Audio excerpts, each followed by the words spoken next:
From my grave to wander I am forced still to seek the god's long severed link, still to love the bridegroom I have lost, and the lifeblood of his heart to drink.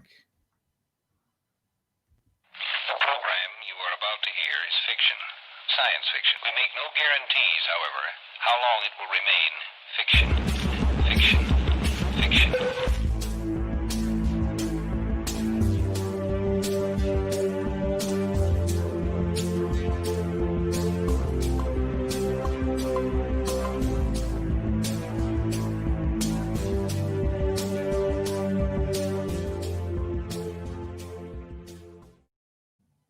Sanguinations, salutations, all you cognonauts out there, and welcome to Exofathom, the show that dares to explore the outside reaches of understanding. I am your host, Nick, and I am joined, as always, by my lovely co-hosts, Ayla. How you doing? I'm doing fine. How are you tonight? Wonderful. Thank you so much. And we got Mike here. How you doing, man? I'm hanging in there. How you doing? Hanging in there like always. Can count on you. Indeed. Indeed. Well, thank you guys so much for listening. We really appreciate it. If you like these episodes that we do, please give us some feedback. Maybe give us a like. Dare I say, perhaps a subscription to YouTube. We really appreciate your guys' listening and any feedback that you guys want to provide to us. Before we get into the meat and potatoes of this conversation, I wanted to introduce it. It's going to be about vampires, and this kind of falls in line with our Spooktober series, in which we are kind of going into all things spooky and Halloweeny. So before I get into it, I wanted to ask you guys who your favorite vampire is. I would have to go with Blade. I don't know why. It's a good choice. Damn it. That was my choice. Oh, I can change mine if you want. No. I'll change mine. I'm saving Blade for a different question. So you're going to let us know, Ayla? Or? No, sorry. Not. I thought Mike was going to back it up. No. I said actually, I don't know why. Got it. You know, I have to say I am, because this is an opinion and I'm entitled to have my opinion, I'm partial to the Kate Beckinsale vampire. And you said vampire because she kicks butt and falls in love with Scott Speedman, who's amazing, and also a Lycan of really great origin. But also too, like she's a like a henchman for the vampires. She's just tough. So yeah, so she'd be my favorite. Right on. Yeah. What about you, Mike? Is there any reason? You just said no reason. So yeah, I said no. He's badass. Well, it was like the first interaction I had with vampires on film. So I think that has an impressionable, like left an impression on me. I can see that for sure. And then I guess in Blade 3, the Chihuahua that turns into a vampire is pretty cool. Is Blade 3 the one with Ryan Reynolds in it? Yes. Okay. Oh, yeah. That was a good one. I enjoyed that. What about you, Nick? It's interesting. I was trying to think of like a really cool vampire, but then like I thought about it a little bit further. And I really think that I have to say that Lestat in Interview with the Vampire is probably one of my favorite vampires. Played by Tom Cruise, of course, in a very silly movie that we could probably talk about later. But I thought you were going to say salacious. Well, it is salacious too, sure, yeah. But he plays vampire Lestat, and I think there's something kind of like interesting about that character because he seems to be one that doesn't regret his curse. And I think that a lot of, especially with more modern renditions of the vampire, and even some older ones, there seems to be this lamentation of the curse that they have for being undead. Yeah, I thought Lestat was pretty cool, more so than the guy he turned, who was his Louis. Yeah, because Lestat, he knew who he was, and he just did what he wanted, and he would get bored really easily, and just he just kind of was Epicurean that way, and I respect that. Yeah, Have, definitely. have you ever seen The Vampire Diaries? No. No. Is that a TV show? Yeah, it's a TV show. It's on CW for a while. Oh, CW. It's quality It's content pretty, right there. yeah, it's the best. It's I've been amazing. binging Buffy lately, actually. Isn't that CW? It was the W, WB, yeah. but And then same it thing. turns into thing, yeah. Mm. There's a vampire on their stuff, and who like has like all the vampires there have a switch that they can kind of cut off their humanity, and you do see like a minority group always have that switch off. So I do. It sounds similar to the Interview with the Vampire, where like Stefan doesn't exactly regret his curse; he kind of relishes it. Right. I like it. Actually, you know what? And in fact, hearing that, I just changed my choice. My favorite Oh. vampire is from True Blood, and he's the Viking guy. Oh, Alexander yeah. I thought you were Skarsgård. I thought you were gonna say Pam. Pam? She's a good his- vampire too. Yeah, she's a good one. Pam Oh is my his gosh, that's right. This yeah, like his right hand lady. wing chick, yeah. His wing chick. Yeah, Pam's pretty dope. I mean, the two of them. But if I had to pick, I mean, it's in a special place in my heart. Well. Wonder why. Yeah. Well, cool. So let's just start getting into the bulk of this. So basically, I wanted to bring up 4 instances of the most sort of famous vampire legends that I could find, and I tried to go as far back as I could as well. There's not a hugely cemented year in which we know vampire lore kind of was established.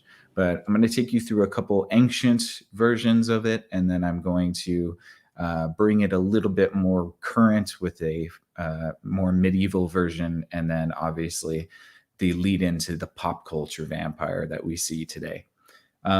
So let's see. It says tales of the undead consuming the blood or flesh of living beings have been found in nearly every culture around the world for many centuries.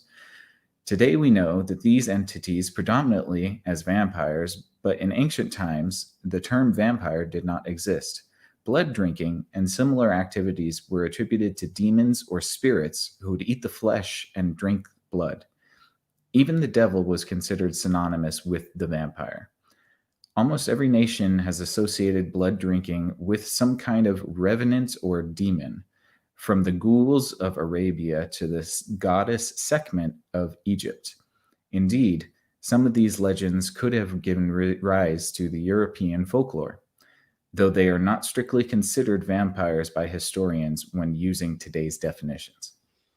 So, before I get into the legend of Sekhmet, the Egyptian vampire, why do you suspect that blood drinking is such a big deal in human existence?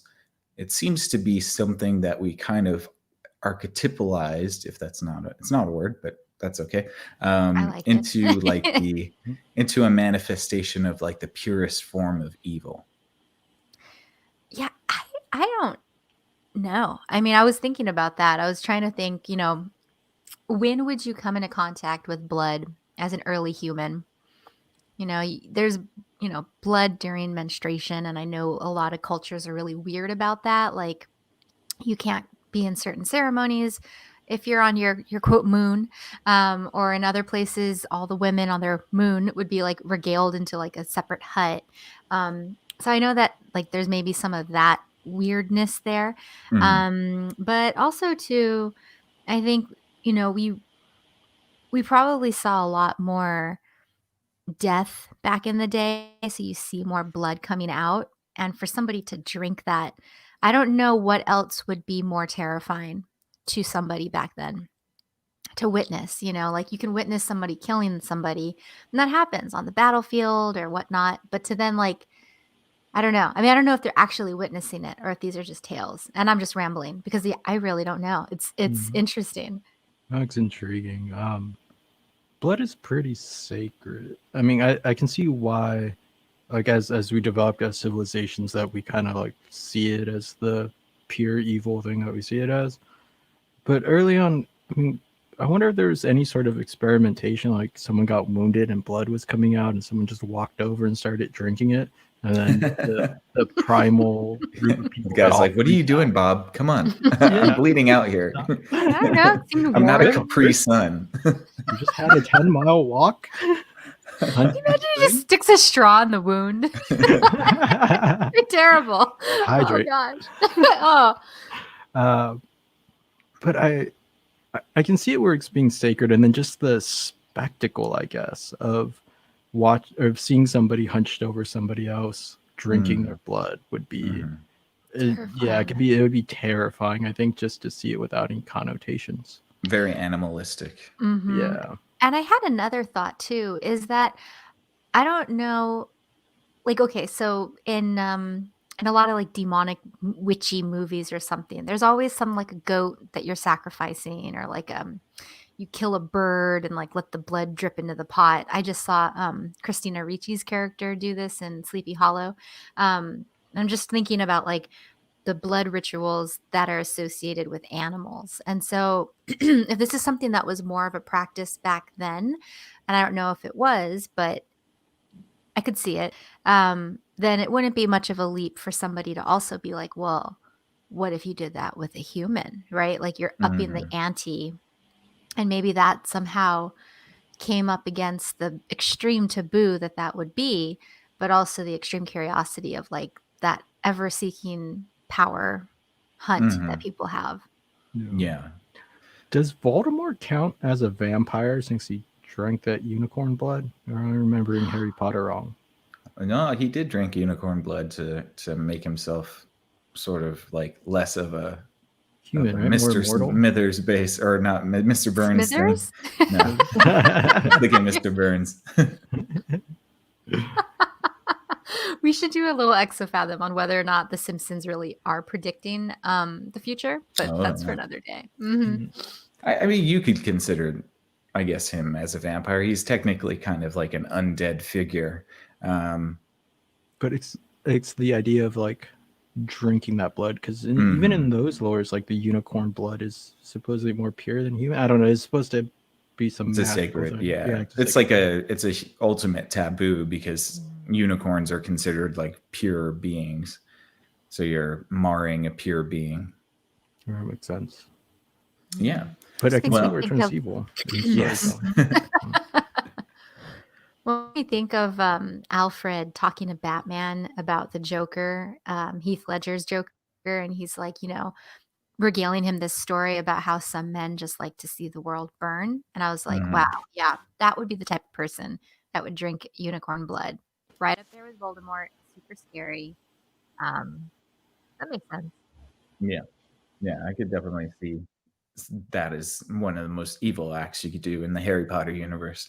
But whoa. Even in the real world, you shouldn't drink unicorn blood. Well, I mean, I imagine that it tastes like fruit punch, but could you imagine if that's what really is in the Starbucks unicorn frappuccinos? Like it's just some horrible curse that we've all like participated in. I could imagine. I stayed out of that. I've dodged that. I'm okay. All right. Well, let's get into my examples here. First, we're going to go to Sekhmet in Egypt. And this is actually circa, and I say circa because the oldest depiction I could find of her is from 1500 BC. So roughly 3,500 years ago. And before you launch into it, just for like frame of reference purposes, is this the character that the Queen of the Damned movie is based on? It's quite possible. I did not look into that, but I think that you're probably right. This is their kind of, if there is an Egyptian vampire, Sekhmet would be considered the mother of them, at least. Ooh, I'm excited to get into this one. So Sekhmet's name comes from ancient Egyptian word shm, which is HSHM, which means power or might. And Sekhmet's name is thus translated as the one who is powerful or mighty. She was also given titles such as one before whom evil trembles, mistress of the dead, and lady of slaughter, and she who mauls. Sekhmet was considered the daughter of the sun god Ra, and was among the more important of goddesses who acted as the vengeful manifestation of Ra's power, the Eye of Ra. Sekhmet was said to breathe fire, and the hot winds of the desert were likened to her breath. She was also believed to cause plagues, which were called her servants or messengers, although she was also called upon to ward off disease. Pardon me. Sekhmet's bloodthirsty nature was actually celebrated. There were great festivals that were held after battles to soothe her and tame her wildness. The festivals were also held in order to avert the flooding of the Nile. When the Nile flooded, it turned red from the silt. It looked like blood, and the Egyptians prayed that she would drink the excess to keep the Nile from overflowing and destroying the crops and their homes along the river. In a myth about the end of Ra's rule on Earth, Ra sends the goddess Hathor in the form of Sekhmet to destroy mortals who conspired against him. In the myth, Sekhmet's bloodlust was not quelled at the end of the battle and led her to destroying almost all of humanity. To stop her, Ra poured out beer dyed with the color red ochre or hematite, so it resembled blood. Mistaking the beer for blood, she became so drunk that she gave up the slaughter and returned peacefully to Ra. And now humankind was saved from the wrath of Ra, and it is celebrated and commemorated every year. Everyone at the celebration would drink beer that was stained with pomegranate juice during the festival. So if that's all to be believed, then that's a really interesting sort of backbone to the lore of drinking blood. The concept of having this goddess drink the Nile to keep the banks, from taking over the civilization, and that the river that, when it was over flooded, it became red with the silt, resembling blood. Yeah, that's a really cool story. And yeah, it made me think about symbolic blood, like I believe there's a religion where like you do something with the quote blood of Christ, but it's not really it couldn't be. So yeah, I think like the idea of metaphorical blood being introduced here, that's very interesting.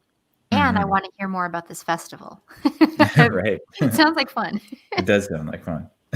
and to that end, I wanted to kind of bring this up because this is going to be in kind of juxtaposition to the next character that I bring up. But my question to you is, do you think that we lose something as a society when we don't celebrate the darker parts of existence? In that saying that, Sekhmet, for all intents and purposes, would be something that humans would fear because she is this like unbridled violence.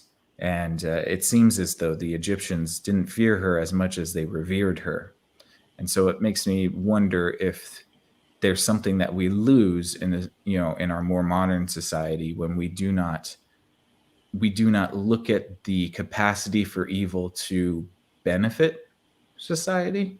Not to say that it would, but like in a situation such as war, and these people coming back from war and back from a victory, in that case, the evil that they perpetrated on the enemy would be something for celebration. Yeah. I don't know if we definitely shouldn't repress the darker sides of society or neglect them. I feel like that's what we do. I don't know if we should celebrate them now. Is that it seems like it may do more damage than good in the short term. Maybe in the long term it'll be fine, but it would be like starting up Purge Night, and those first couple Purge Nights are going to be insane, right? But like 20 years down the road, Purge is kind of boring. No one like whatever. Yeah, everybody's done it already. Yeah. So I can see where we definitely do lose something by not at least appreciating the shadows. I don't know about the overflowing of maybe the overflowing of the spirit could represent the overflowing of the Nile, and then drinking blood removes some of that spirit. Hmm. But I feel like I'm doing a stretch there. Yeah, I think it's possible. I think there might be also something to just kind of like imbibing the essence of, like Ayla said, with I believe it's called the Eucharist, if I got that right, where you drink the blood, which is wine, and then you have the wafer in church. Yeah, I think it's just something about it integrating the divine into you as well. That makes sense. And drinking beer to do it is definitely the best way. Totally. Yeah, sign me up. Especially the pomegranate juice. That sounds pretty good. Oh Sounds yeah, refreshing. a citrus squeeze in there. Yeah. Get it going. Well, and just to add to this, I had a thought. Mhm. And so the Greeks did this. They had some of the gods that were a little petty or a little vengeful. And here we have a goddess that's like, you got to be careful of her. Mhm. And I think, it makes sense to have deities that don't have your best interests in mind, because it gives you a really good explanation for why things go wrong. Nobody, a utopia sounds amazing. Everybody wants it. But there's a Twilight episode where there's a kid that has like mind control powers and can like change you. And he demands that everybody thinks happy thoughts. You can't Unless you think get any. sent to the cornfield. I'm sorry. Yeah, something like that. Yeah, like there were negative consequences. And see, all these people trying to be good to appease this one kid. And I guess that would be like a vengeful God in a weird way. But basically, I'm just saying that, like, if everything was perfect, if everybody was perfect all of the time, I don't know. I still think that humans are flawed. So it's going to come out, bad things are going to happen. Mhm. And if you have gods that also do bad things, it helps explain that, rather than there's only one good God and you wonder how they let bad things happen. Right. Right. Yes, I definitely agree with you. I think that's going to be a question that I broach to you guys a little bit later on, and you Oh, hit the nail on the head. So ooh. remember that when I bring it up. But yeah, I Oh, think don't you're tell me to absolutely remember right. something. It's going to go right out the other ear. Well, then perfect. Then it'll seem like a new question when I ask it. So What Okay, were we good. supposed to remember? exactly. Auditory listening's bad.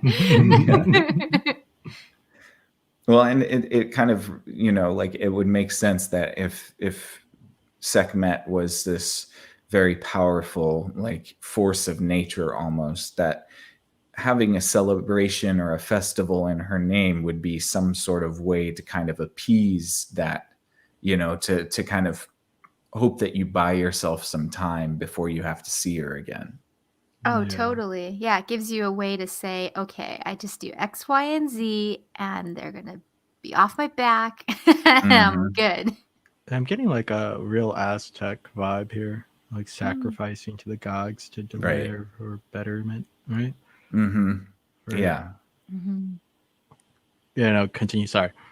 I just started drifting a little bit. Oh yeah, no, you're good. No, I definitely I agree, and I don't know how much sacrificing was going on in Egypt, but I could imagine that some of those priests were doing something like that. Well, and if you think about it, when a certain like leader would die and you'd find like all those mummified cats near them, Mm-hmm. I highly doubt that those cats spontaneously just died at the same time. Like they were sacrificed. Or servants. Or yeah, They yeah, were they did it buried to with people too. servants. No, I know, and that happened in, I think, China. Didn't they unearth like Yeah. a whole bunch of mummified? Like I think in that case they had found soldiers that were. Don't quote me on that, but it was something where there was like a whole lot of mummies that they found, Mm-hmm. similar to how the Egyptians did it. Yeah. Yeah, that goes back to kind of our last or our 2 episodes ago when we talked about mummies, and yeah. So let's see. We're going to jump now to the Middle East, and this is circa a little bit actually later. This is around 2300 BC. So this is one of the earliest illustrations of vampirism. Although vampirism, as in just drinking blood, has been around, I guess, since time in memoriam, apparently. But Lilith is one of the quintessential, if not one of the OG vampires considered by many. So in many cultures in ancient Mesopotamia, they had stories involving blood drinking and demons. The Persians were one of the first civilizations, though, to have tales of such monsters. Creatures attempting to drink blood from men are depicted on excavated pottery shards. Ancient Babylonia had tales of the mythical Lilitu, synonymous with and giving rise to Lilith in Hebrew, and her daughters, the Lilu, from Hebrew demonology. Lilith was considered a demon and was often depicted as subsisting on the blood of babies. In some Jewish folklore, such as the satirical Alphabet Sirach, Lilith appears as Adam's first wife, who was created at the same time and from the same clay as Adam. This contrasts with Eve, who was created from one of Adam's ribs. And the story goes that since Lilith was created from the same matter as Adam, she did not view him as a superior but an equal. When Adam demanded that Lilith lay down with him, she refused and fled the Garden of Eden to the surrounding deserts. Since Lilith left Eden before the fall of Adam, she retained the gift of immortality. She went on to couple with the archangel Samael, and she spawned the Lilu, her demon daughters. Interpretations of Lilith found in later Jewish materials are plentiful, but little information has survived relating to the Sumerian, Akkadian, Assyrian, and Babylonian view of this class of demons, while researchers almost universally agree that the connection exists. So in the Hebrew language text, the term Lilith or Lilith translates as the night creatures or night monsters, or like we've heard before, the night hag or the screech owl. First occurs in a list of animals in Isaiah 34:14, either in a singular or a plural form according to the variations of the earliest manuscripts. The Isaiah 34:14 Lilith reference does not appear in most common Bible translations, such as the King James Version, but commentators and interpreters often envision the figure of Lilith as a dangerous demon of the night who is sexually wanton and who steals babies in the darkness. In the Dead Sea Scrolls, the term first occurs in a list of monsters. Jewish magical inscriptions on bowls and amulets from the 6th century AD onwards identify Lilith as a female demon and provide the first visual depictions of her. And this is a text from the Dead Sea Scrolls, so this is one of the earliest references of the name Lilith. So the text assumes that the world is populated with evil angels under the dominion of Belial, a figure, like Satan, of ultimate personified evil. The instructor of the community is charged with reciting the words of this liturgy to keep these forces at bay. And it says, I quote, "And I, the instructor, proclaim his glorious splendor so as to frighten and to terrify all the spirits of the destroying angels, spirits of the bastards, demons, Lilith, howlers, and desert dwellers, and those which fall upon men without warning to lead them astray from the spirit of understanding." All right. So that was the sort of precursor and further illustration of the Lilith mythology. So she starts as this sort of Persian, so it said Persian and Babylonian demon, and then is adapted later in the Jewish tradition. And so in mythologies the world over, and in this one, there are stories of gods and angels reproducing with humans.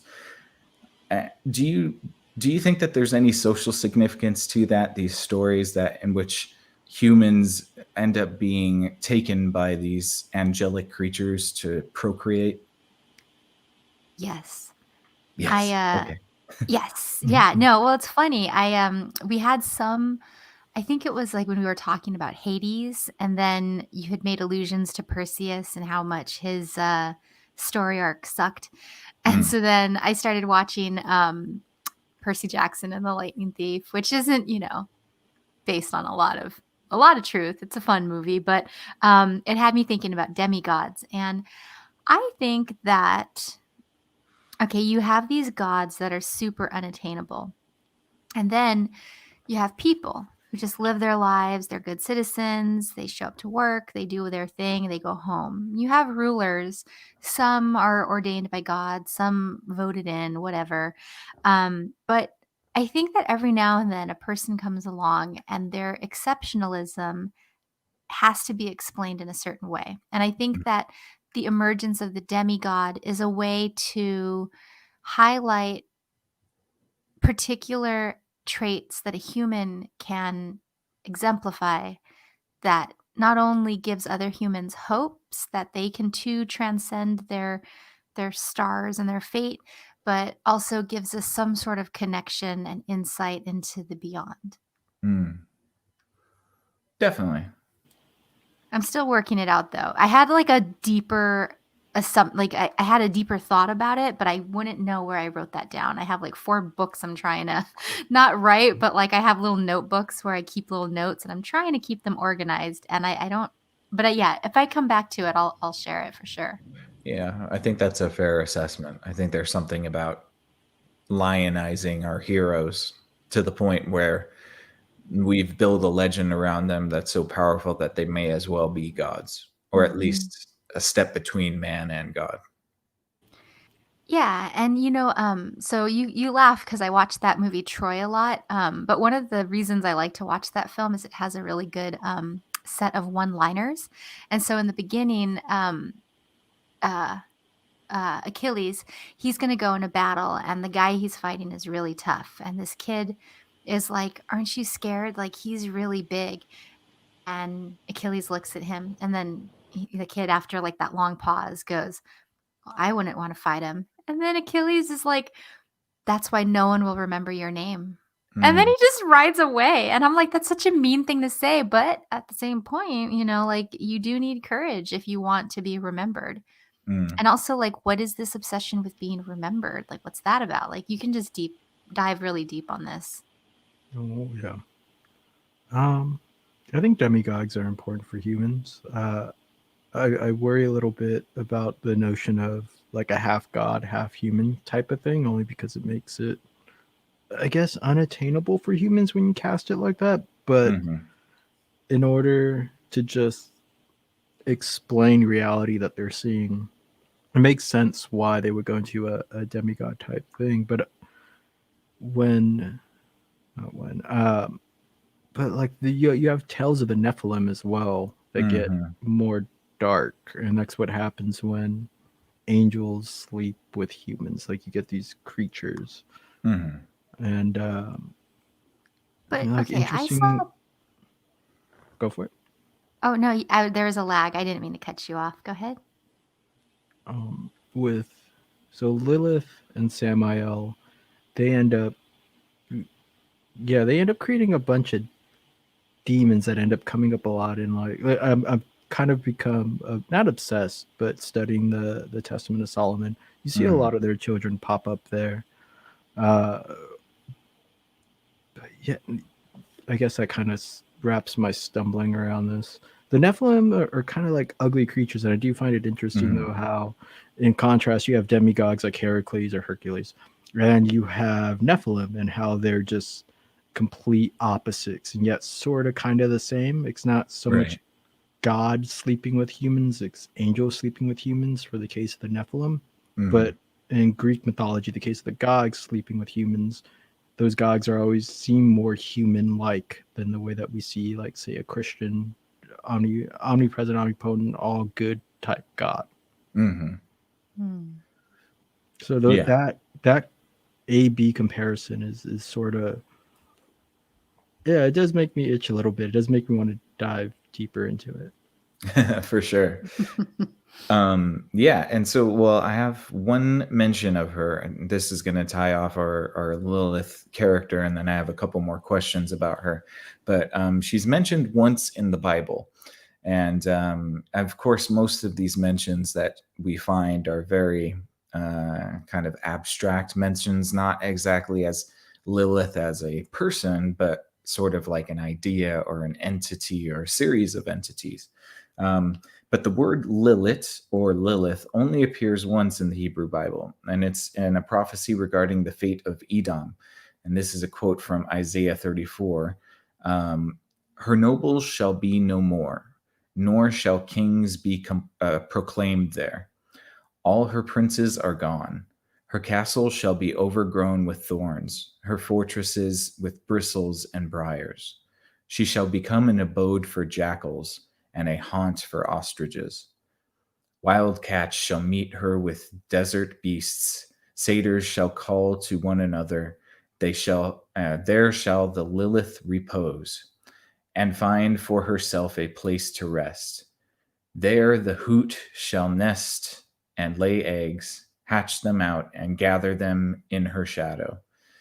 There shall the kites assemble, none shall be missing its mate. Looking in the book of the Lord and read, no one of these shall be lacking. For the mouth of the Lord has ordered it, and his spirit shall gather them there.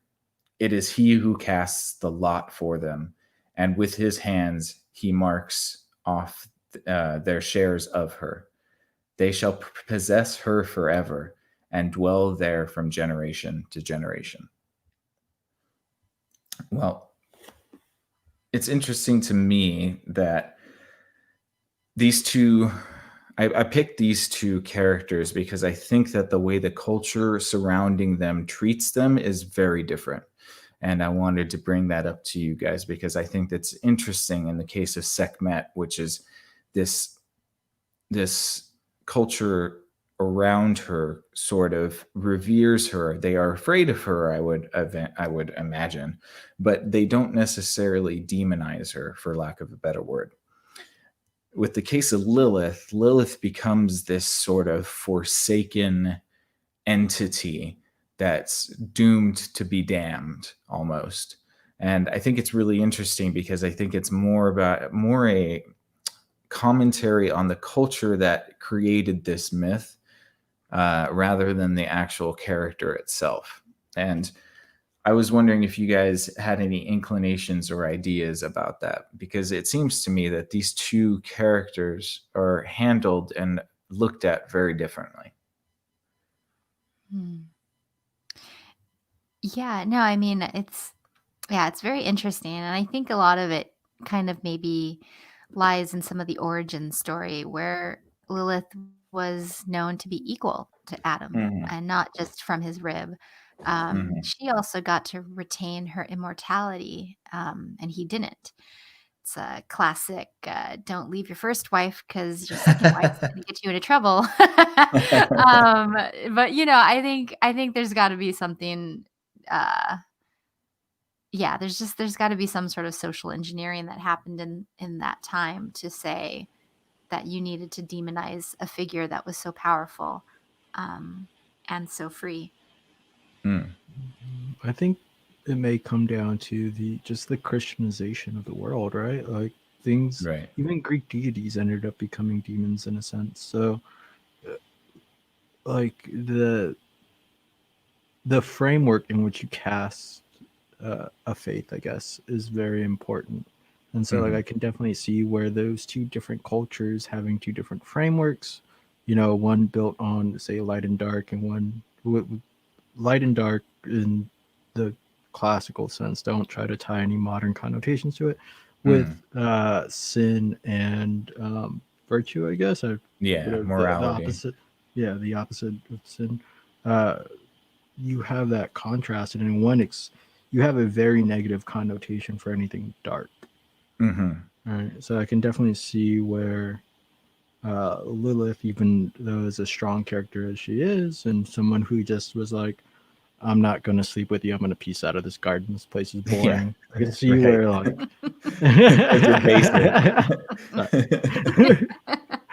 how much more basic can you get than Adam, right? Yeah, right. It's like, sleep with me. It's like, is that all you want to do? Like, right. Garden around here, dude. Like, I can definitely see like how I want to call it Kismet. It's not Kismet. Sekhmet. Sekhmet. Sorry. I can never see Mhm. how Sekhmet is cast in a more fair light with respect to connotations of higher and lower faith. Mm-hmm. Yeah, it would seem to me that there was a little bit more of a balance between masculine and feminine energies in that mythology. And I think, Ayla, you're right that there's certain control mechanisms that might be guiding the mythology a little bit. But in the spirit of the idea of Lilith sort of rebelling from a destiny that perhaps she was not wanting to be a part of, what makes rebellion so intriguing and even sometimes inspiring? Well, I think, humans, they like predictability. They like knowing what's going to happen, when it's going to happen, or just a general sense of routine. I mean, just from a brain science perspective, our brains like to be able to predict things. And fear often comes when our predictions are proven wrong, or that we don't know, like the future is uncertain. That's something that's a really big source of stress for people. Mm. And so, yeah, I think that somebody rebelling against the norm or what's supposed to be or what's always been, that's frightening on some level to folks who, really rely on that like rigidity, I would say. And then at the same time, it's also really inspiring because when somebody rebels past certain rules, if that's, whatever, it shows you what's possible. And that's also exciting because if you step out of fear, you have like curiosity and engagement and like, ooh, what's that about? And so, I can see it both ways for sure. Mm. I think this is like David and Goliath, right? Like this tale of the underdog, the tale of some scrappy group of people coming together to rebel against some machine of sorts. It's an ancient. They must be scrappy. Always scrappy. They always have to be scrappy. It's like the rule for rebellion. If you're not I mean, scrappy, you don't have a rebellion. So if you That's look true. up underdog, it says must be scrappy. Okay, that's actually really good. I'm just keep thinking of Scrappy Doo and underdog cartoons. Yeah, that was a good one. Yeah. That was multi-layered. Yeah. Rebellion being gracious. Yeah, it's inspiring because like everybody likes an underdog. Everybody likes David going up against Goliath or sorts. Where it's terrifying though is like if you're not part of the rebellion, it implies that you're doing something wrong, right? Mm-hmm. And if you are the part of the rebellion, you've accepted that you believe what you're doing is right, but in the eyes of everything that is happening, in the eyes of the stage or the frame, it's wrong. Mm-hmm. So I think there's that dynamic as well within. It draws a line in the sand, basically. Yeah. That you have to fall on one side or the other of. Or you could be a mercenary. Again, I contextualize that with Star Wars to be completely transparent. I was like, ooh, you're right. You're either part of the resistance or you're this character or you're a mercenary character. And you're just chilling out in a bar on Tatooine, trying to shoot first. Seriously. Shooting somebody, screaming out McClunky. It comes full circle. We have arrived. Yes. Well, okay, so I think we're going to jump over to the next character that I have for you guys, and this is going to push the clock forward quite a bit, and we're going to talk about the infamous and charismatic Vlad the Impaler. Obviously, we can't have a discussion about vampires without a discussion with Vlad in it. But interestingly enough, I think towards the end of this little segment, we might be questioning how depraved Vlad actually was. So Vlad III was known as Vlad the Impaler or Vlad Dracula. And he was a voivod, which is a ruler of Wallachia, which is modern-day Romania. And he was ruler of Wallachia 3 times between 1448 and his death. He's often considered one of the most important rulers in Wallachian history and a national hero of Romania. So he was the second son of Vlad Dracul, who became the ruler of Wallachia in 1436. And the expression Dracula, which is now primarily known as the name of a fictional vampire, was for centuries known as a sobriquet, which is a nickname for Vlad III, which is Vlad Dracul. Diplomatic reports and popular stories referred to him as Dracula or Dracuglia or Dracula in the 15th century. He himself signed 2 letters as Dragulia. He just was playing with his name, or Draculia in the late. You're doing great. Thanks. Yeah. Well, apparently he liked to sign his name in different ways. So, but that was in the late 1470s. His name had its origin in the nickname of his father, which was Vlad Dracul or Vlad the Dragon in medieval Romanian, who received it after becoming a member of the Order of the Dragon. Dracul is a Slavic genitive form of Dracul, or Dracula is a Slavic genitive form of Dracul, meaning the son of Dracul. In modern Romania, Dracul now means the devil, and which contributed to Vlad's reputation. He was also known as Vlad Tepes, which is Vlad the Impaler in Romanian history. And this nickname is connected to the impalement, which was his favorite method of execution. Now, stories about Vlad's brutal acts began circulating during his lifetime. According to one story, Vlad had 2 monks impaled to assist them to go to heaven, also ordering the impalement of their donkeys because it began braying after its master's death. In another story, Turkish messengers came to Vlad to pay respects, but refused to take off their turbans, according to their ancient customs, of course. And whereupon he strengthened their customs by nailing their turbans to their heads with 3 spikes so they could not take them off. That's all pretty crazy, but It's awful. it is. It sounds really awful, but there's actually a possibility that Vlad wasn't as bloodthirsty as the legends tell us. So the story of Vlad plundering and raids in Transylvania were based on eyewitness accounts because they contain several accurate details, especially of landmarks and towns during the time. But they also describe Vlad as a demented psychopath, a sadist, a gruesome murderer, or a masochist, worse than Caligula. However, the stories emphasizing Vlad's cruelty are to be treated with caution. Because his brutal acts were very probably exaggerated or even invented by the Saxons. So the invention of the movable type printing contributed to the popularity of the stories about Vlad, making them one of the first best sellers in Europe. To enhance sales, they were published in books with woodcuts on their title pages that depicted horrific scenes. For instance, the edition published in Nuremberg in 1499 and in Strasbourg in 1500 depict Vlad dining at a table surrounded by dead or dying people on poles. This is that picture that most people see of Vlad the Impaler nowadays, where he's eating and there are people on stakes.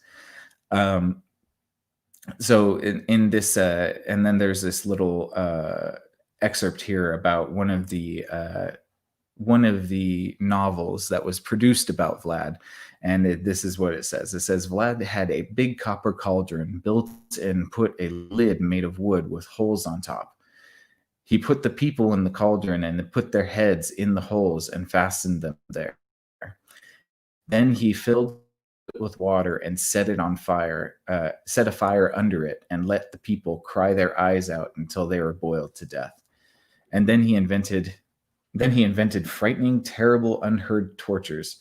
He ordered that women be impaled together with their suckling babies on the same stake. That babies fought for their lives at their mother's breasts until they died, and they had the women's breasts cut off and put the babies inside headfirst. Thus, he had them impaled together. It's awful. Sorry about that, folks. That's just a depiction of a novel called about a mischievous tyrant called Dracula Voda that was written in the 1500s. So that's all to say. Yes, very mischievous, right? But that's all to say that there. Yeah, that's not a very good adjective. No. That's all to say that there's actually very little evidence that we have, except for some firsthand accounts of the depravity in which we associate Vlad Dracul. And I think it's really kind of fascinating that the movable type print, the ability to start printing things en masse, was right around when he was in power. And we could be very well seeing medieval propaganda in the printing of these accounts. And so that makes me question, why do we tend to make monsters of the other? This guy being a ruler in Romania, the most of modern Europe was starting to write tales and produce and publish and be able to spread information quickly. They catch wind of this guy who may or may not have been an awful dude, but considered in Romania to be a hero. And the first sort of bestseller was a book about his depravity. Now, it's interesting to me because it could very well be that it is true and that he is some monster that was doing some really depraved things, or it could be like, hey, we need to sell books, and the best way to sell books is to shock people. Are you saying vampires are fake news? Nah, I know. I was so disappointed. Saying Vlad is fake news. It makes sense. I mean, like some sort of medieval Twitter, I guess, and the first thing it does is just spawn out all of this propaganda.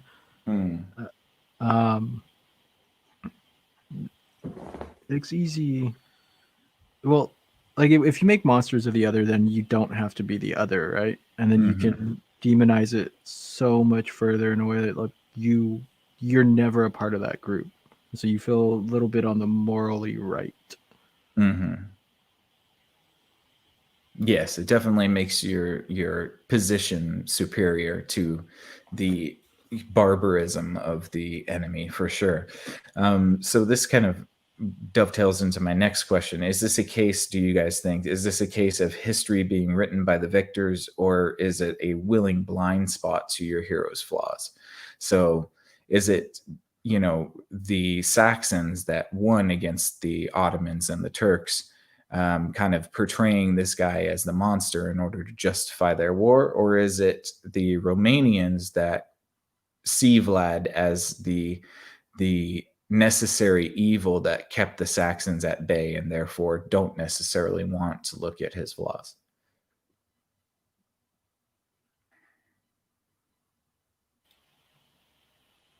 I mean, like I think it's a mixture of both. Like victors write the history, and then the blind spot is created, right, by the victors, and then that blind spot is read into.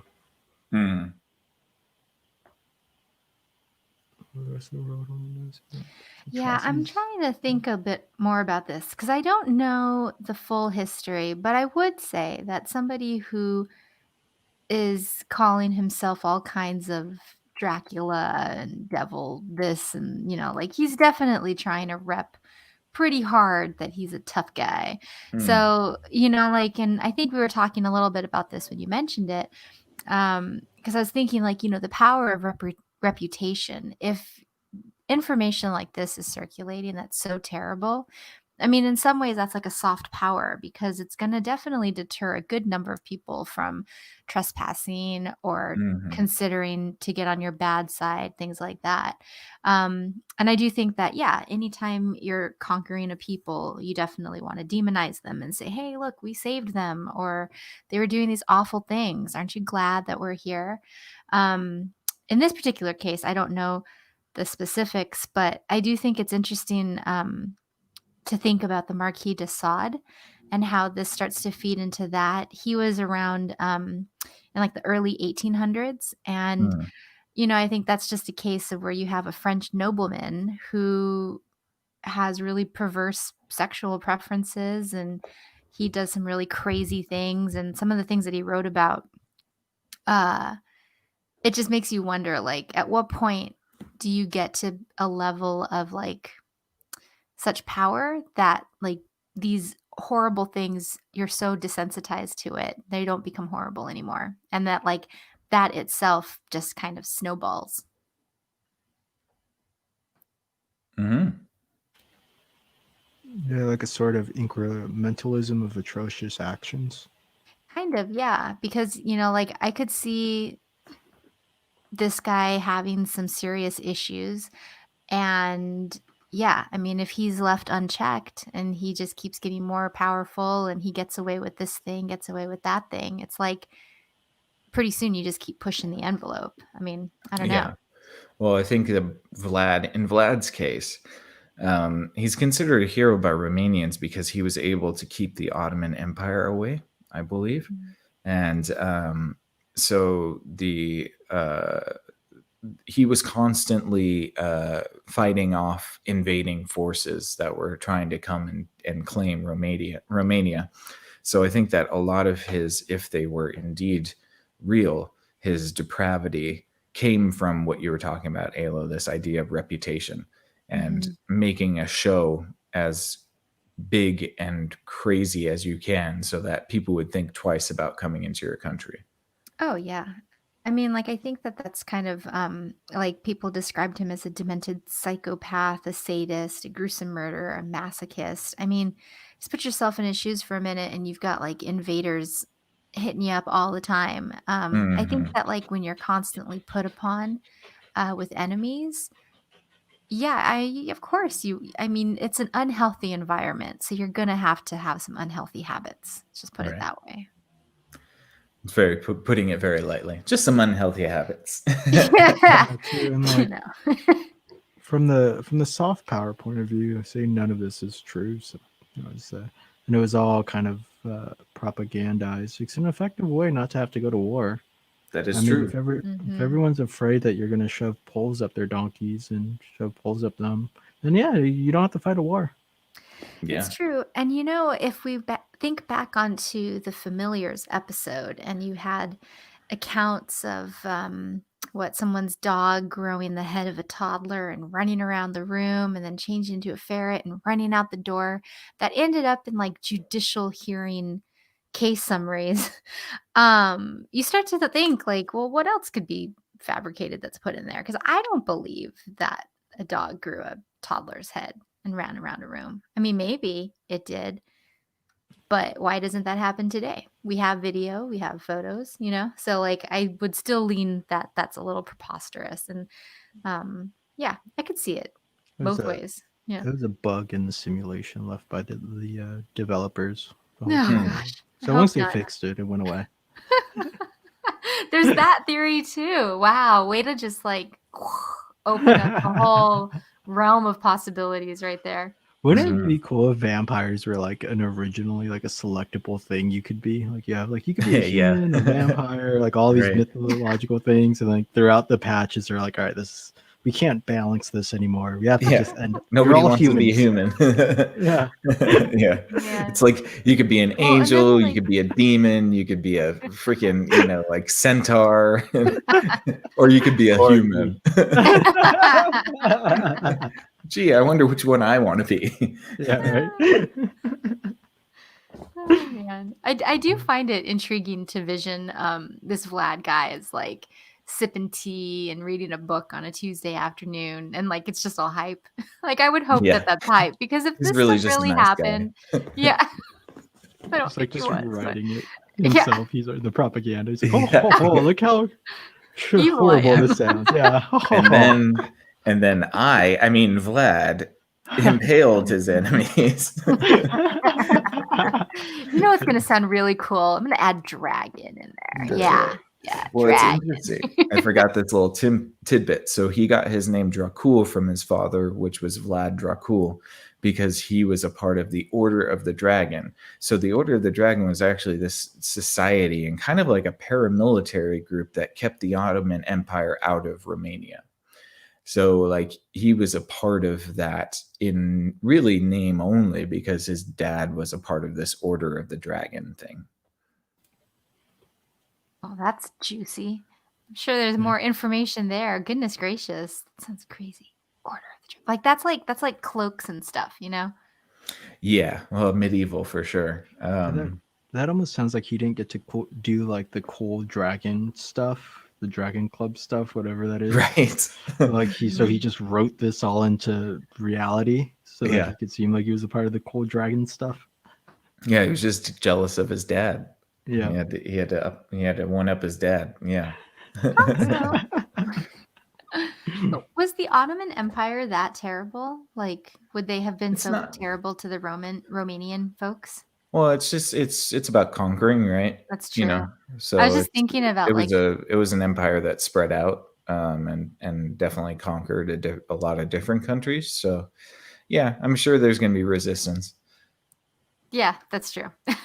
I don't know why. I just went to like Ottoman art. Like I feel like there was significant from that time, and I was like, Well, at least you didn't go to the so pillows. bad. The pillows? Yeah, and then you'd be Ottoman. like, well, who doesn't mind getting taken over by the Ottoman Empire? If everybody's going to be comfy, I don't mind. I mean, right? I got a place to put my feet up. All right. No, Nick, I'm not that basic. It's funny. All right. So let's move on to our fourth and final character, and then we're going to get into a little bit of vampire abilities and how you might be able to defeat vampires. And then the last segment is going to be us talking about our favorite vampire movie. But before we do, we cannot talk about any vampires without talking about the original sort of pop culture vampire, which is Bram Stoker's Dracula. And Dracula was an 1897 Gothic horror novel by the Irish author Bram Stoker. It introduced the character of Count Dracula and established many conventions for subsequent vampire fantasy. The novel tells a story of Dracula's attempt to move to from Transylvania to England so that he might find new blood and spread the undead curse, and the battle between him and a small group of people led by the Professor Abraham Van Helsing. Now, I was going to get into a synopsis of the story of Dracula, but I think it's probably best if you just read the novel and come up with the assumptions yourself. But needless to say, there is an interesting sort of perhaps a critique of immigration, perhaps, in that Dracula is this Romanian sort of immigrant that's trying to come to polite society of London. And he's like portrayed as this individual who is very smooth talking and very, polite and presents himself well, but is a monster deep down inside. So there might be some sort of racist undertones there. I don't know, but I never thought about that, but in a lot of ways, you're right. Because you're right. Like he's going to this polite society, quote unquote, totally different accent, different mannerisms, and they just hate on him. Poor Dracula. Right. He just wanted to get a better life for himself, It's just there's a few awful jokes. I'm not even. But there's also ties between the idea of Vlad and a psychopath, right? A psychopath is somebody who portrays himself as very charming, intelligent, will advance boundaries and barriers far quicker than anyone else in a very natural way, which is always concerning. But Oh, wait, deep I down, know that one. Social media. That you're meaning a narcissist, right? All those not, memes and articles. You might be a narcissist if you not just a read narcissist, a proper psychopath. a proper Um, psychopath. proper psychopath, no empathy, nothing like that. Mm. But deep down is, manipulating all these things for really dark reasons, right? Mhm. So I can see where Vlad can uh, very much just be a psychopath, and then all of the stories that revolved around it built him up. Mhm. Definitely. Mm. Yeah. I find it interesting that his polite mannerisms make him suspect. Like I've Yes. heard this in my life. Like Very I suspicious. remember, yeah. Well, like I had a coworker once, and I heard from another coworker that she thought I was too nice, Mhm. and that like that was fake. And I was like, no, I don't care enough to be mean. Like I'm just nice because I'm here. I have to be here. But I thought it was really interesting that just being nice flagged something in this other person that was like, oh no, no, people aren't nice. And I was like, Right. huh, your experience is really speaking right now. So I don't know. Maybe I'm Certainly. not Yeah. nice. I don't know. I mean, I'll reflect more. Well, I think it's a little bit of like, yeah, I mean, I would say it speaks to the other person's experience more, but there is this question of like, why are you being so nice? And like, at least in LA, like when you walk by people, they don't say hi to you. No one's really polite or anything. It's just a city. There's things happening, right? So Mm. when you do come across that person who is unusually nice, even nicer than the average human, you're like, what is this? What do you want? Yeah, and I just find that funny, like, even or in, like, American Psycho, he's really handsome, he has nice Mhm. things, he has a nice job, he checks all the boxes, there must be something wrong, and it's, like, Right. just something that's perpetuated a lot, which is interesting because those people would also hit benchmarks for demigod status if we were back in Greek or Roman times, right? You're like that exceptionalism that I don't know. It's interesting. Yeah, no, it is interesting. There's also something. I wonder if it's like there's something that bonds a group of people together when they go through a shared traumatic experience, right? Or some sort of shared dirt or some sort of like, and it carries out so much so that when they talk to other people, talk to strangers, you can kind of pick up. Like I can always pick up on people that have gone through certain experiences without even talking about the experience even close, because it's either hidden in their tone, hidden in their eyes, so something like that. And I feel like Mm. Like a recognition of something deeper that's not really being acknowledged. yeah. Yeah, Or you're definitely. psychic. Or that, yeah. Well, let's get into a couple of Dracula's characteristics because, as I said and I mentioned before, he is very outwardly appearing, very proper and sophisticated. But as the story alludes, there's something definitely deeper there, and perhaps it's not just the the anxieties of a culture having more people from other countries coming into their culture. I don't think it's just that. So although early in the novel Dracula dons a mask of cordiality, he often flies into fits of rage when his plans are frustrated. When Dracula's brides attempt to seduce John Harker, Dracula physically assaults one and ferociously berates them for their insubordination. He has an appreciation for ancient architecture, and when purchasing a home, he prefers them to be aged, saying a new home would kill me, and that to make a new home habitable to him would take a century. Dracula is proud of his warrior heritage, proclaiming his pride to Harker on how the here we go Sekeli people were infused with the blood of heroes. He also expressed an interest in the history of the British Empire, speaking admiringly of its people. and he has a somewhat primal and predatory worldview. He pities ordinary humans for their revulsions to their darker impulses, and he is not without human emotions. However, he often says that he too can love. Though usually portrayed as having a strong Eastern European accent, the original novel only specifies that that his spoken English is excellent, though strangely toned. His appearance varies in age. He is described early in the novel as thin, with a long white mustache, pointed ears, and sharp teeth. It is also noted later in the novel by a zookeeper who sees him that he has a pointed beard with a streak of white in it. He is dressed all in black and has hair on his palms. Ew. Harker describes him as an old man, cruel looking, and giving an effect of an extraordinary pallor.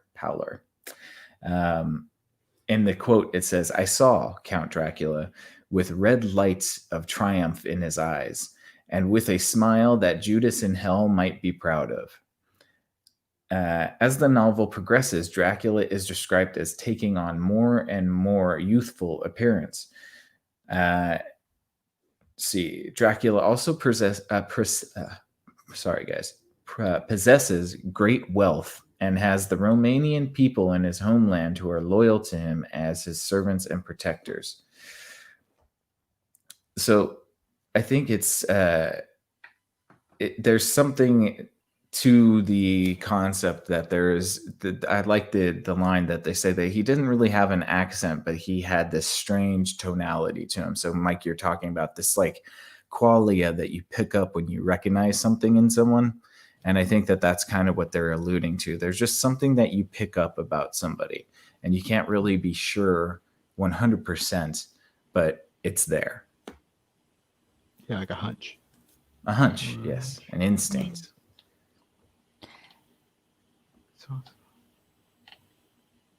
No, continue. I'm sorry. No, yeah. No worries. So my question to you guys is that if Dracula is this crazy sort of like embodiment of evil, but he still had this ability to kind of charm people and finesse people, it reminds me of this concept of the seduction of evil. And I don't know, what do you think is there about evil that becomes seductive for people? Or humanity in general? Well, I think it's just that nature of something being taboo, because like you grow up with certain rules, and then if you have a religion, there's more rules. So there's rules that govern your body and rules that govern your soul. Even so much, I would say there's rules that even say like you should not think bad thoughts about somebody or something like that. So rules over what you think. And so I think everybody at some point gets to a point where they just want to do them and just be free. And that can look like different in a lot of different people. Some people are like, look at me, I'm having a whole fat latte with extra whipped cream. Haha, like I'm being so naughty. But other people, it's like they go a lot further with like pushing and pushing and pushing the limits. And I think that eventually it doesn't even become the limits themselves. It's just the act of crossing a line to see that you could cross it and not implode. And then So crossing it heavy again. cream. Heavy cream, yes. Then you put raspberry syrup in the cream and put that on there. All the cream. No, I don't know. I had a mocha ice blended from Coffee Bean the other day. It was so amazing. And she's like, "Do you want whip?" And I was like, "Hell yeah." It just came out. And she's like, "Whoa, you're really excited about that." I was like, "Yeah, I guess I am." So that answers the seductive part. You're really stoked to be like, "Yeah, I'm doing this thing." Yeah, I would agree that it's definitely a predilection towards taboo activities, however you may define them. I also want to be really careful with the word evil. I feel like that has to be defined in some way, because if it's just the other or the opposite or the rebel or things like that, we may get into a different conversation about why rebellion is seductive. Because I think rebellion is seductive and evil is seductive, but I think there's a difference between the two. That's Oh, fair. I certainly agree that there's a difference between the two, but I definitely think that there is a seduction to evil itself. And I don't necessarily say that getting a whole milk latte is evil. I understand it's I'm trying to find a it's simple.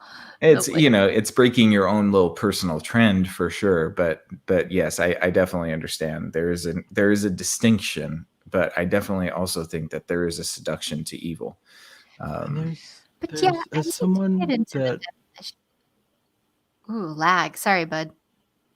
no, you're all good. What were you gonna say? I was just gonna say, good point on defining evil, because Yeah, because I mean, I've done evil things where I've broken my own moral code, and I'm not happy about it. Like it never feels good. So I'm trying to put myself in the moments right before I did the thing, like in the moments building up to it. And I want to say there's something like there's a seductive quality, but it's almost like an addiction. Yeah, like you want to cross Mm, the line, you want to break the thing, you want to just sabotage your own code of sorts or mhm. just see where it breaks. But there is it, yeah, it's definitely like an addiction. It starts off as a whisper, then it gains rhythm, and then once it gains rhythm, it pulls you in. And the next one, you get into the incrementationalism of evil, and then you're lost Right. forever. Yeah. Yeah, Just uh, keeps going further and further. you Yeah. just get either you get so far down the rabbit hole that either you pop your head into heaven or find yourself below hell somewhere. Right. well, I was watching season 2 of Buffy the Vampire Slayer, and they have a character, Angel, and he's a vampire who slaughtered a village of people. And so one of the eldest in the village put a curse on him, and the curse was to give him back his soul.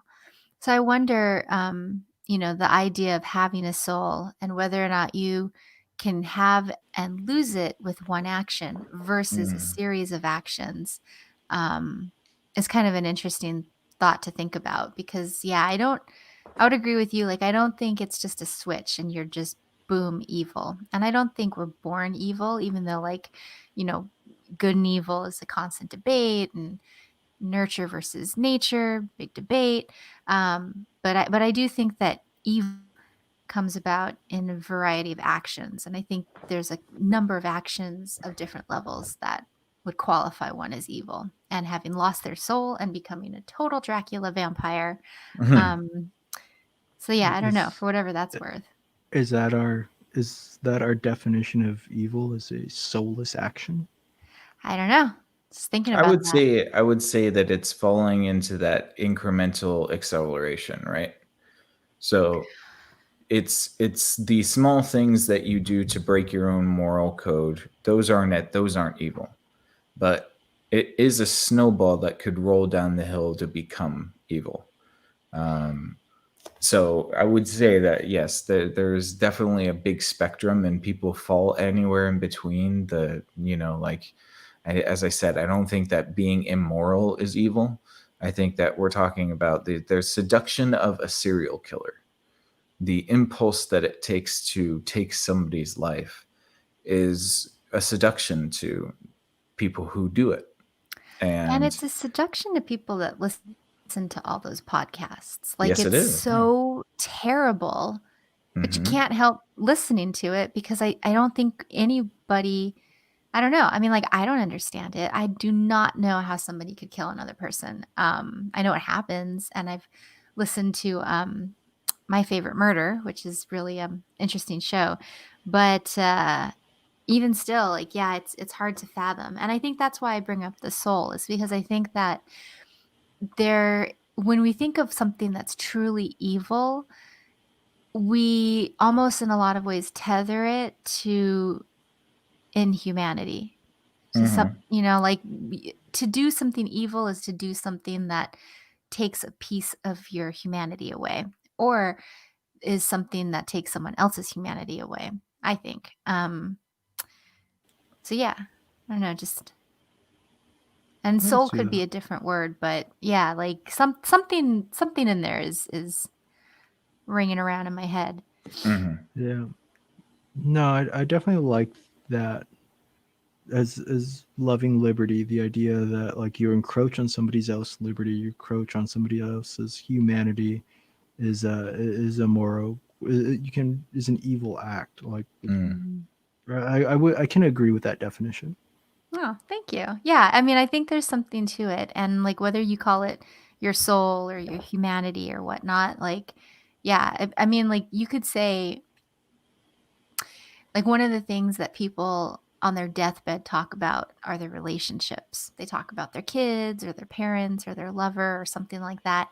So, I mean, like if we're here to have relationships with people, then it would stand to reason that the opposite would be evil and that would be harming people. Mhm.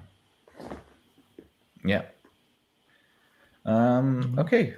So I'm going to get into the powers and abilities of the vampire, particularly in this instance, Count Dracula. But Count Dracula really kind of started the pantheon of vampiric powers. So any sort of vampire power that you might see in modern day has come sort of from Dracula.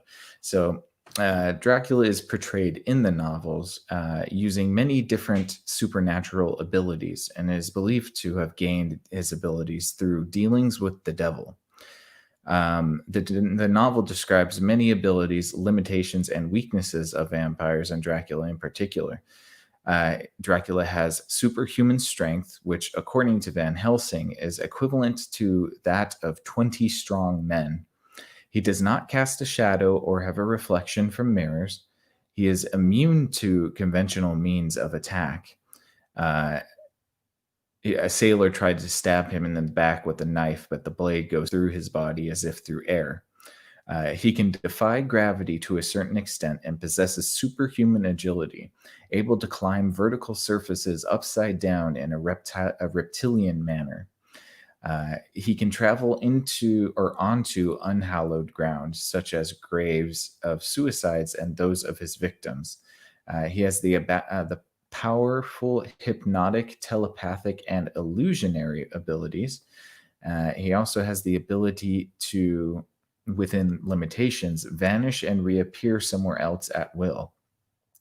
And if he knows the path, he can come out from anything or into anything, regardless of how close it is bound, even if it is fused with fire. He's amassed cunning and wisdom through centuries, and he is unable to die by the mere passing of time alone. He can also command animals such as rats, owls, bats, moths, foxes, and wolves. And since the invention of Bram Stoker's Dracula, the litany of vampiric powers has grown ever more.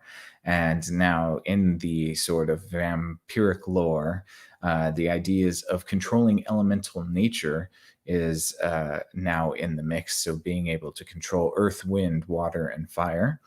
The ability to drain life force or energy, as in the case with psychic vampirism, causing blights or crop failure, causing plagues or epidemics, spiritual progression, or even precognition.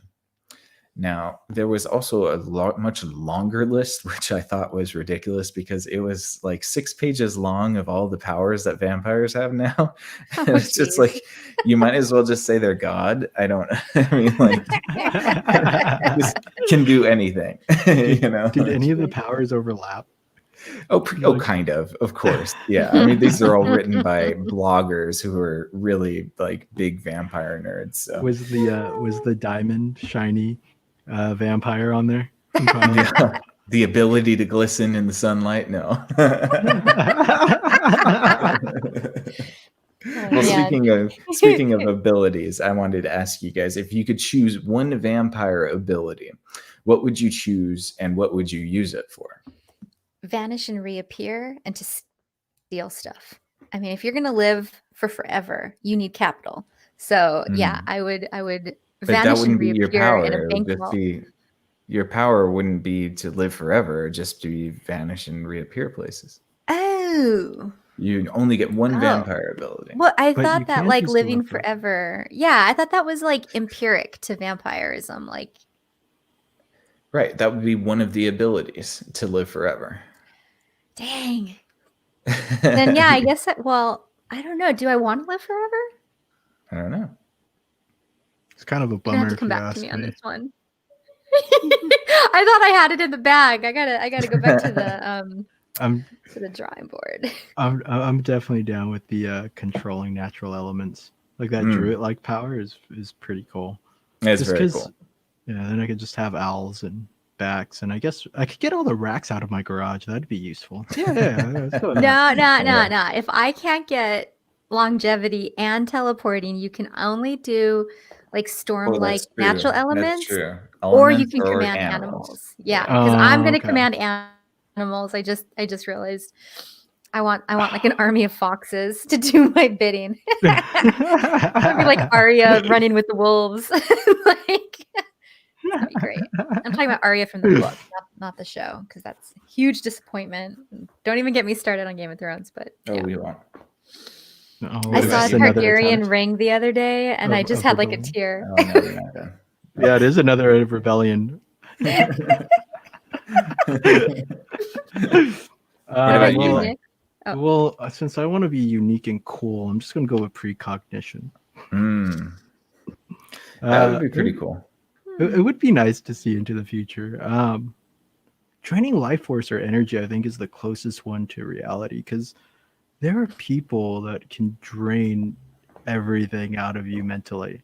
Oh man, yeah. it's true. Big time. And it's like so sad, because the folks that I know that did that to me, they're not bad people. They're just exhausting, and I don't know what it is. But yeah, the concept of psychic vampirism is definitely a juicy one. I'm sure, and people at home listening might have experience with this. If you've ever had somebody in your life that may have made you feel drained after interactions with you, that could be very well a psychic vampire. But as far as abilities for me, like the one that I would want, I would go with the vampire glamour. I gotta go with the vampire glamour. That would be so easy. It's like then you can glamour. go Ayla, to the glamour is like you can get people to do what you want them to do. Oh, I thought you just meant like, being glamorous. I was like, No, oh, well, Nick. yeah. So vain of you, but I love it. I just want to look good. Who doesn't? Nick wants to look so good that he can control humans' minds. That's right. That's how Yeah. good he wants to look. That's all right. He Right. gets the humans. Yeah. I get all the animals. We'll have a total army. It'll be great. Yeah, And but out then of you 10. can go to the bank and be like, I would like to take out all your money, please. That's a good point. Glamour is, or you could even just be like, yeah, I'm insert some celebrity name, and then like make people like, I don't know. Exactly. I don't know. I mean, would you want that? I don't know. But yeah, but there's like some good stuff. Definitely the bank thing for sure. Or Take if all the money. if you get pulled over and just say, oh, you don't want to do that. Or you're just like, I'm your mom. You wouldn't write your mom a ticket, would you? I'm not the driver you're looking for. Yeah, exactly. It's the That's Jedi right. mind trick. Or like if you're at jury duty and the judge is looking at you, you're like, no, you do not want to pick me. Right, exactly. Okay, so for those of you who might be wondering how vampires haven't conquered the world already, it's likely because we have a slew of ways to combat the undead bloodsuckers, and this is going to be the list of the vampire's weakness. And the first one is foremost, I think, and it's bloodlust. And it's the inescapable desire to consume blood. So if not satisfied, it will end up killing the vampire. Now, this does take a very long time, but it does happen. If the vampire doesn't consume blood, it will die. And next would be crucifixes or any sort of religious iconography, especially of the Catholic Christian variety, apparently repels Dracula. Another sort of nod to the fear of immigration, perhaps, at least in the sort of, yeah. I laughed there, but my mic was on mute. I just Oh, wanted to be okay. clear. I don't want to make you feel uncomfortable. No worries. This just gets real quiet and like Yeah. dig myself deeper. It's like, wait for it. Wait. But there was also said that placing a branch of wild rose on top of his coffin will render him unable to escape it. And a sacred bullet fired into the coffin would kill him so that he remained truly undead. Other list of weaknesses, of course, sunlight. Sunlight can kill vampires. Now, not automatically, apparently. In most vampire lore, vampires don't automatically disintegrate upon hitting sunlight, but it is a over a very short amount of time thing. They will die. Of course, the tried and true method, which is the wooden stake through the heart. That's a one shot, one kill. And ash, hawthorn, and oak are the best woods to use when you're fighting vampires. Decapitation works 100% of the time as well, if you can manage it, I suppose. I mean, like if a vampire is like super agile and stuff, it would be pretty hard to decapitate it, I would think.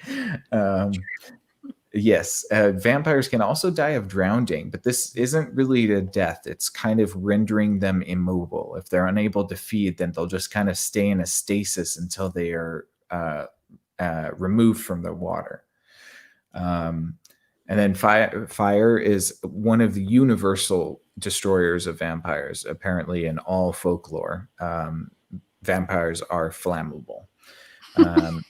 They do not like fire. Flammable is Yeah. funny. Good to know. Yeah, spray or something. Yeah. And then you have the silver, obviously. That could be silver jewelry, but also the silver bullet or a weapon made of silver. Those are good for dispensing of vampires. Garlic is not going to kill a vampire, but they are in fact allergic. So apparently garlic makes vampires sneeze. And, nobody likes allergies. So that could be an irritant. And then the last one, which I wanted to bring up, which is interesting. This isn't going to actually kill a vampire, but it could keep it at bay. And that is the concept of invitation. So in some mythologies, vampires are not allowed to set foot in a person's home without an invite. Now they can glamour you to make you invite them, but if you don't invite them, they are not allowed in your home. And then in the True Blood mythology, if you uninvite them, they are immediately expelled from the home. Which leads me to my final round of questions for you guys before we get into our movie discussion. If you had to kill a vampire, what method would you use?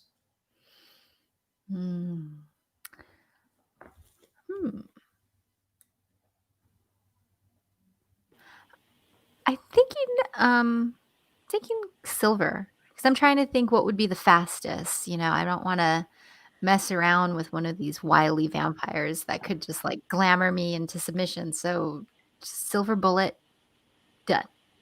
You could do it from a distance. It might be the safest way. Snipe a vampire. I could. I've always enjoyed fire. Let's go with fire. Fire's tried and true. Yeah, if I get glamored, I mean, oh well. But I trust fire. Yes. Nice.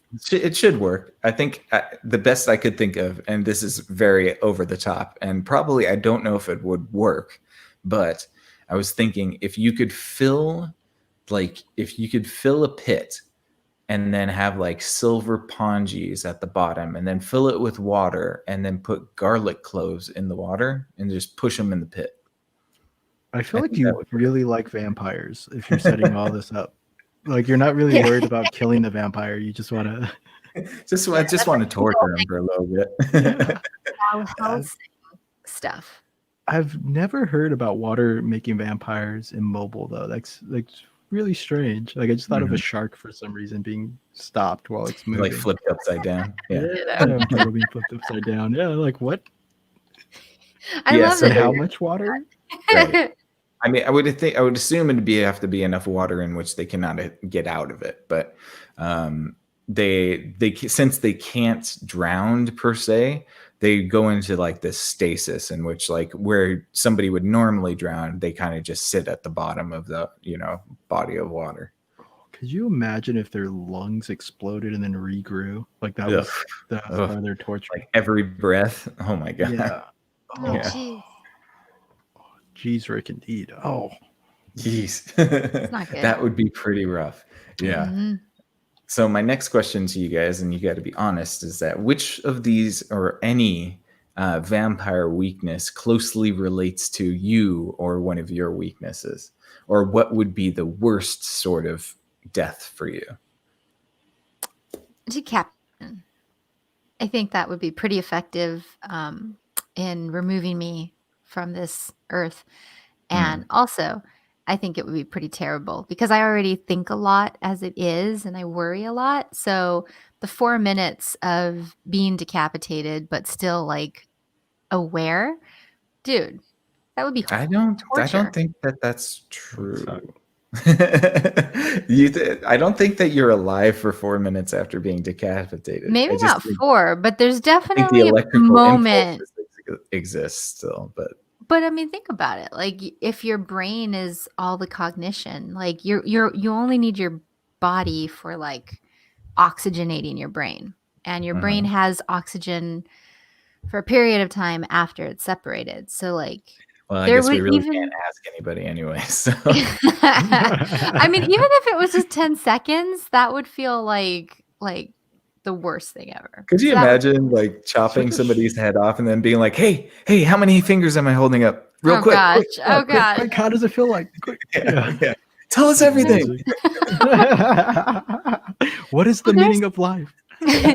There's a show. It's the Santa Clarita Diet, and it's a zombie show. But they have a character that's a zombie, and I don't know. He lost his head at some point, and they just keep him around, and so he's just a head, and like he wants to die at some point, but they won't let him. Then he like circles back, and he's feeling okay, and it was just his life as a head. So it's kind of a funny character to just kind of think about like what that existence would be like.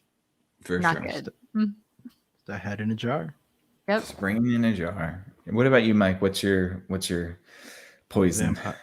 It would probably be invitation. Interesting.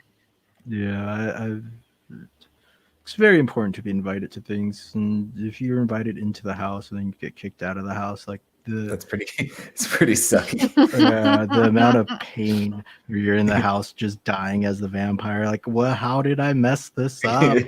Yeah. I think that's my weakness. I agree. I think that's a pretty good one. I was thinking for myself, and I have to probably be as honest as possible. Sunlight would be mine. Sunlight.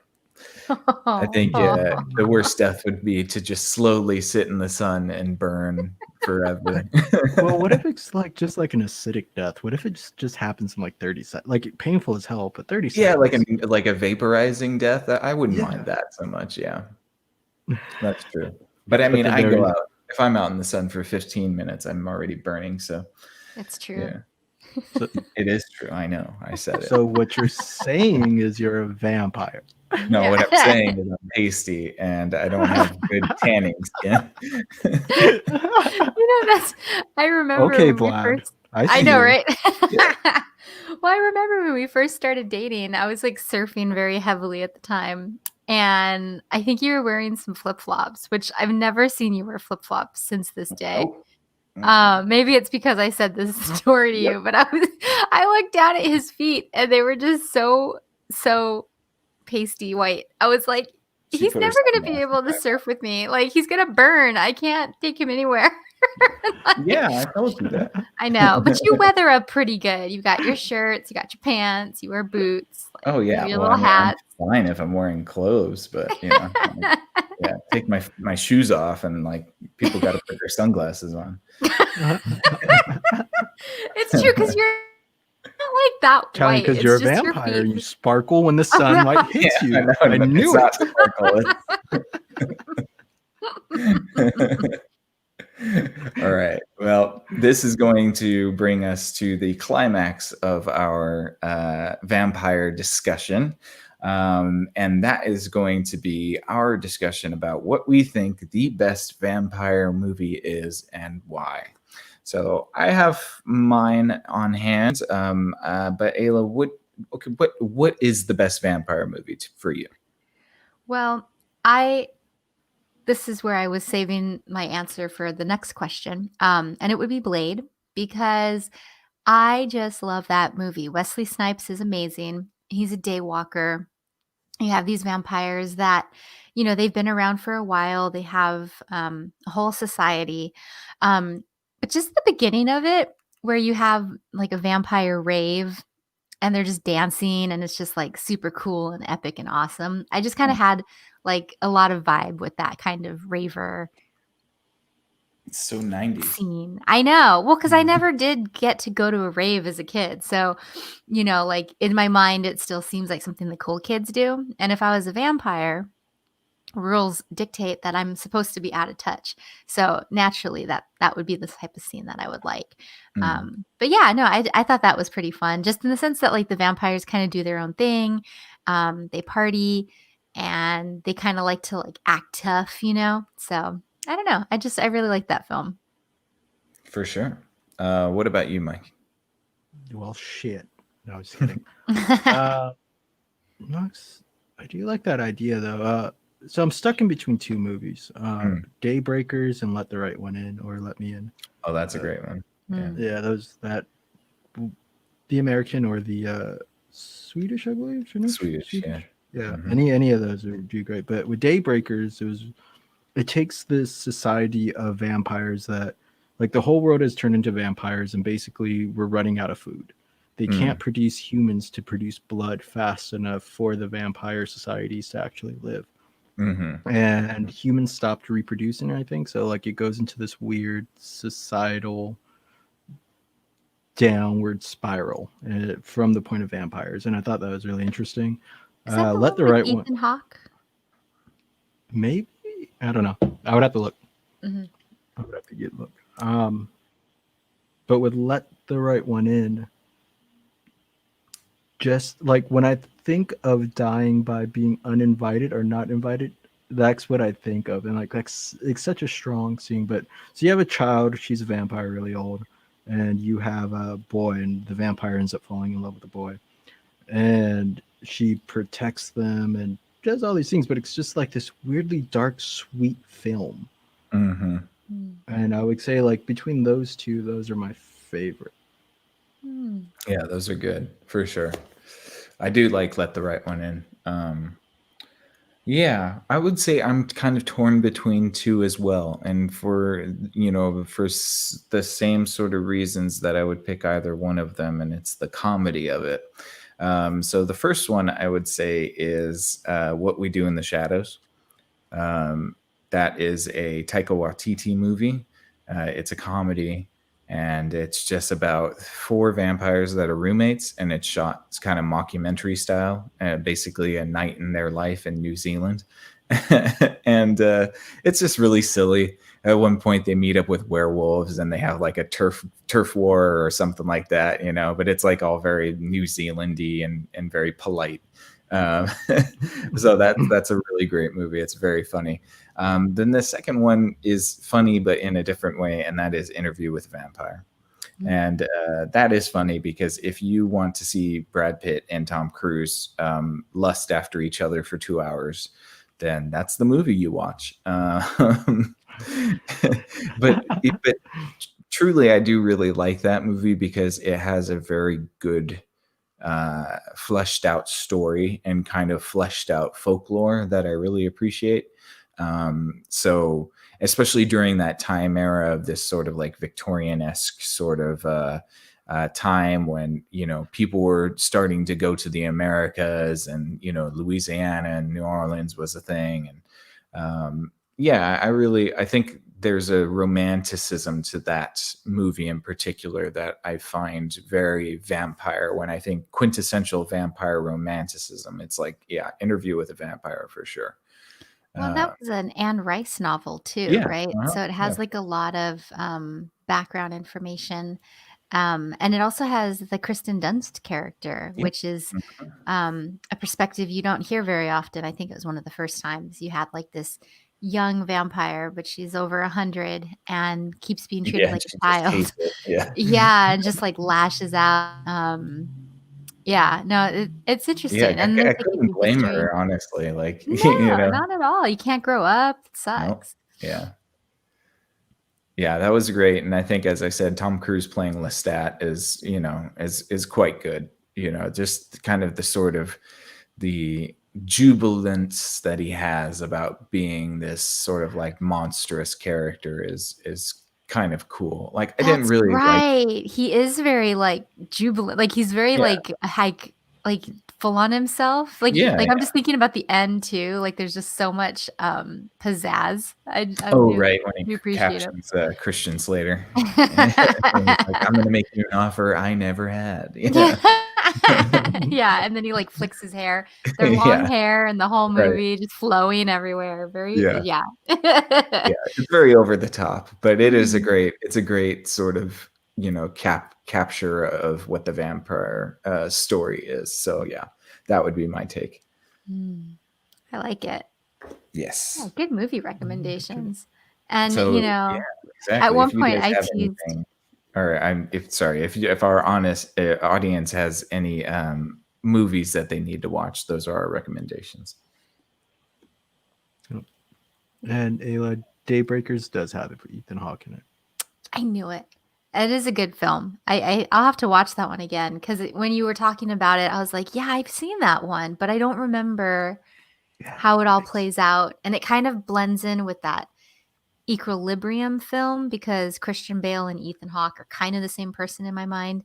And then I went to the puppy scene, but it's neither here nor there. But yeah, I'll definitely check it out. Yeah, and I haven't seen the Watiti film. Yeah, it's funny. It's it's a lighthearted, like Jermaine Clements is in it, and yeah, it's just a very sort of quirky comedy about four vampires that live together. Yeah. Do they still have like that's a play as well, right?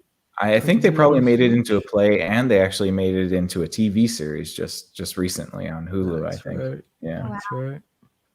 Well, and speaking of TV series, I mean, True Blood is also very entertaining. True Blood is really good.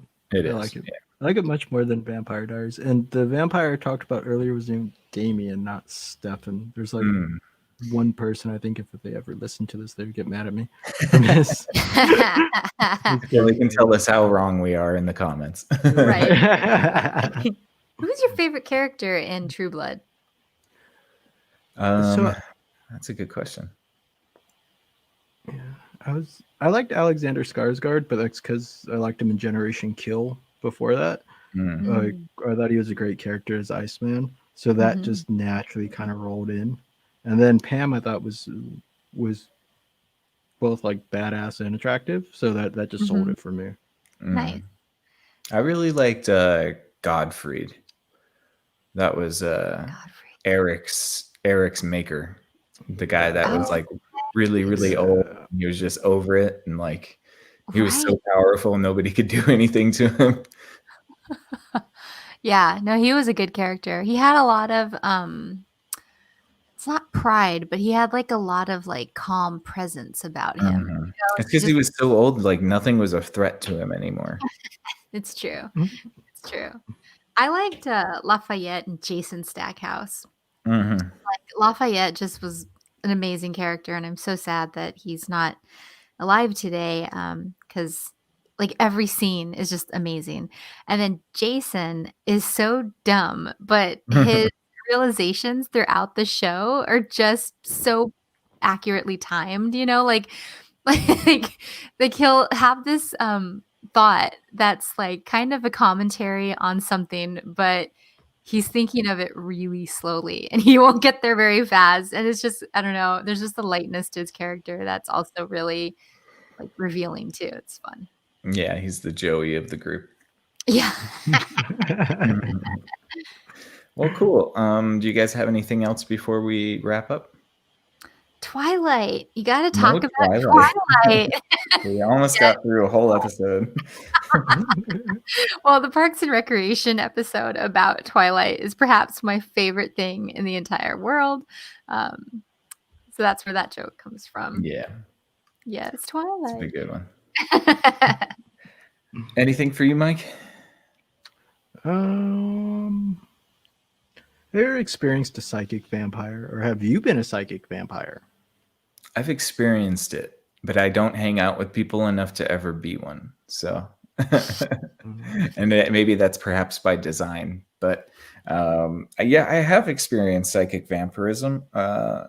And the funny thing is that I didn't really understand what was happening until it was already like exhausting and I was totally drained. But yeah, certainly, yeah. There are certain people you get a vibe from, and which is really unfortunate because it's like these people are probably just really hungry for, you know, like affection and attention. But the problem is like that permeates off of them and it repels people. Makes sense. Yeah, I mean, I kind of feel the same way. Like, I feel like I've definitely sort of experienced psychic vampirism. But then when I think about it, I'm like, well, I don't know. Was that just me thinking that? Was it me? I don't know, you know? And yeah, of course, now I don't hang with anybody and my social skills are really waning, like waning during this year. So we'll see. I don't know. So yeah, but I think everyone's social skills has waned. So Oh, yeah. yeah, definitely. yeah. We hung out with a couple friends and I was so excited to see them, but I was also like, gosh, how do you time conversations? I mean, like here we have like time lags and stuff, but like in real life, I never realized how fast conversations move. And I don't know. I think that's just something you come to terms with when you're like in your room alone all day. Like quarantine. That makes sense. Like a vampire. Like a vampire. Yes. Awesome. Well, yeah, I think that's going to wrap it up for me this evening. I hope you guys enjoyed. I hope you guys listening at home enjoyed this. And please give us some feedback if you feel so inclined. We will respond to you as soon as possible. And we always really appreciate when you guys listen, when you guys are sharing. Shout out to our buddies, Dijon and Keelan. I know that they recently shared the last episode that we did, and we really appreciate them for that. Please be sure to check out Keelan's podcast, If Numbers Can Talk. That is on Thursday, or not Thursday, pardon me. That is Tuesday nights, usually around 6:15. He does a really good job with that, so please check him out. We will be cross-posting his podcasts too from our page, so be on the lookout for that. Please check out thinkering.space for the Thinkering Report. And you can catch us here at Exofathom on, let's see, we're on Facebook, we're on YouTube, and Instagram, all at Exofathom. So please consider following us. Again, let us know how you fancy the conversation, if you have any answers to some of the questions that we posited here. And I have to interrupt you for one thing. I was hoping Nick would say this in his close, but he coined a really great term and it's in the show notes, but it hasn't come up. And it was, you call the vampires nocturnal neck nibblers. Oh, yeah. I totally forgot about that part. Whoa. It's so good. By that definition.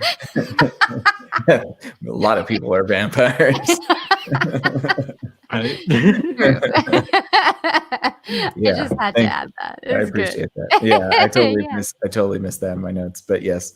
Yeah, and thank you to Ayla and Mike. Thank you guys for joining again. Always, you guys are great to have conversations with, so I appreciate you very much. Happy to And be here. yeah, Thank you. and yeah, we'll catch you next time, Cognonauts. Until then, stay out there, and we'll see you on the next Exofathom. Good night. Peace. Later.